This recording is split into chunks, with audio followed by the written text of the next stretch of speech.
La problématique est la suivante: lorsque vous avez une lampe solaire, et ben comment dire, elle est pas très solaire parce que elle fonctionne plus.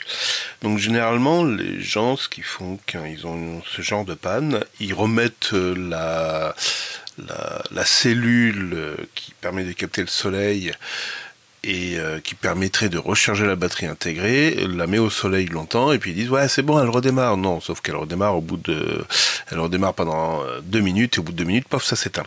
Ce qui se passe tout simplement, c'est que ce genre d'appareil qui se recharge au soleil a une batterie et cette batterie arrive en fin de vie et ne fait plus office de batterie.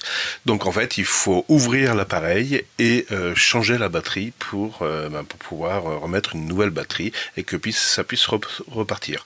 Donc ça, c'était une guirlande LED qui a été achetée à Carrefour. Est-ce qu'ils mettent des indications là-dessus? Oui, ils disent quoi? Ils donnent le type d'ampoule. Donc c'est des ampoules qui font 0,06 watts. Il y en a 200. Elles sont alimentées en 1,2 volts. L'alimentation, elle, est fournie par par une batterie HR6/AA. C'est une 1,2 volts 1200 milliampères. Et donc la puissance nominale, tiens c'est bizarre, la puissance nominale ils me disent que c'est 0,072 watts. Et le type d'ampoule c'est des 3 volts 0,06 watts et il y en a 200. J'ai pas tout compris là, c'est la puissance nominale par ampoule. Là il y a un loupé. Bon bref, l'objectif c'est pas de décortiquer cet appareil, c'est de l'ouvrir pour changer la batterie. Et là c'est relativement bien fait parce que ce qu'on découvre à l'intérieur c'est qu'il y a bien une batterie, c'est une petite batterie verte comme on peut en voir dans pas mal d'appareils. Dessus c'est bien indiqué que c'est alimenté en 1,2 volts et 1200 milliampères. Il y a deux possibilités sur ce genre de batterie. C'est soit vous les rechargez grâce à un chargeur, tout simplement, un chargeur de pile, un chargeur de batterie, ça marche relativement bien. Soit vous la changez directement, vous en achetez une nouvelle avec les mêmes caractéristiques, et j'ai envie de dire après ça repart. Hein, voilà. Donc moi je vais opter déjà pour la première solution. Et deuxième chose, vu que on est courant janvier, généralement c'est là où on range tous les produits de Noël, etc. Donc derrière, ce qu'on fait, on démonte tout ça et on y met à la cave ou au garage dans un beau carton pour les ressortir au mois de décembre de cette année. Ce que je vous conseille, c'est carrément d'enlever les batteries qu'il y a dans les systèmes solaires. Tout ce qui est solaire, de toute façon, à chaque fois que vous rencontrez ce genre de plaque noire, c'est solaire et il y a une batterie. Donc enlevez la batterie, tout simplement enlever la batterie. Donc là, ce qu'on va faire, on va se mettre sur on. J'ai changé la batterie, on va se mettre sur on et puis on va mettre en route. Et ça marche pas mieux. J'ai pas plus de beurre en branche. Le circuit a l'air propre, il n'y a pas l'air d'avoir de rouille. Je l'ai bien mis à l'endroit, ouais. Alors ce qui se passe des fois, c'est que le câble se dessoude du circuit. Là je vois qu'il y a une petite... le câble est un peu dénudé, mais il a l'air d'être soudé sur le circuit. Vous voyez là, les gens tirent comme des cons dessus, et puis ça enlève, ça arrache le fil du circuit, mais là ça n'a pas l'air d'être le cas. On va éviter de faire un court-circuit. Donc là, il y a une petite pièce plastique, en fait, c'est pour faire l'étanchéité, pour éviter que l'humidité rentre dedans dans le circuit et vienne tout rouiller le circuit. Donc c'est relativement bien pensé, je sais pas, mais en tout cas, c'est obligatoire qu'il y ait ce genre de pièce. Mais ouais, alors attendez, il faut que je fasse le noir.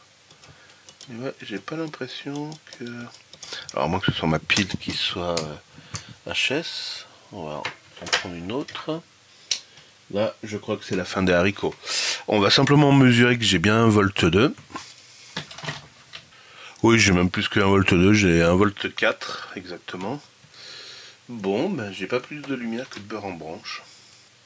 Quand j'appuie sur le bouton on-off, je passe de 1,456 à 1,400 31. Donc il y a bien une espèce de consommation, de chute de tension en tout cas, qui fait que je pense qu'il y a un appel de tension sur le circuit, mais ça allume pas les lumières. Et quand je réappuie sur le bouton on-off, je repasse à 1,455. Donc il y a bien quelque chose qui se passe, le courant alimente bien le circuit, mais derrière ça alimente pas les lumières. Je pense que les lumières, on peut leur dire bye bye, hein. Je vois pas où est... De toute façon, le circuit est pratiquement inaccessible. On a, en fait, il est posé sur la pièce plastique qui est le capteur solaire. Et pour le faire tenir sur cette pièce plastique, en fait, c'est des petits picots en plastique que vous voyez peut-être pas, qui sont ici. Et il y en a sur les 4, il y en a 2 qui ont été fondus pour maintenir le circuit. Voilà, mais en tirant un petit peu dessus, je vais enlever la pile parce que je suis en train de manipuler avec un tournevis. Alors à moins qu'il y ait un truc qui se soit dessoudé, mais hop là. Non, tout est ok. Ce qu'on va faire, vu qu'on a ouvert comme ça, on va remettre la pile et on va mesurer la tension qu'il y a sortie de LED. Est-ce qu'il y a vraiment quelque chose qui sort sur les LED? Oui, j'ai 1,2 volts qui sort sur les LED. J'appuie sur le bouton on-off, je reviens faire une mesure. Et là, j'ai 0 volts. Donc j'ai bien une tension qui sort sur les LED, enfin qui devrait sortir sur qui sort sur le câble des LED, donc qui devrait atterrir sur les LED. Donc en fait, il y a un problème après dans les LED. Là, à ce niveau-là, j'ai plus rien à faire. je prends, je jette. Voilà, c'était dépannage en direct. C'était simplement pour vous dire. Ne jetez pas forcément votre guirlande parce qu'elle ne fonctionne plus, c'est peut-être la batterie qui est liée au panneau solaire. Il faut quand même se prémunir d'un multimètre, hein, ça coûte 5 €, entre 5 et 10 € dans tous les mauvais magasins qui sont en ligne, et ça vous permet de faire un premier dépannage. Voilà, bon là moi en l'occurrence la panne est beaucoup plus loin, elle se situe ni sur la batterie, ni sur le capteur solaire, ni sur le circuit électronique, mais quelque part dans les LED. On va y prendre et on va y jeter.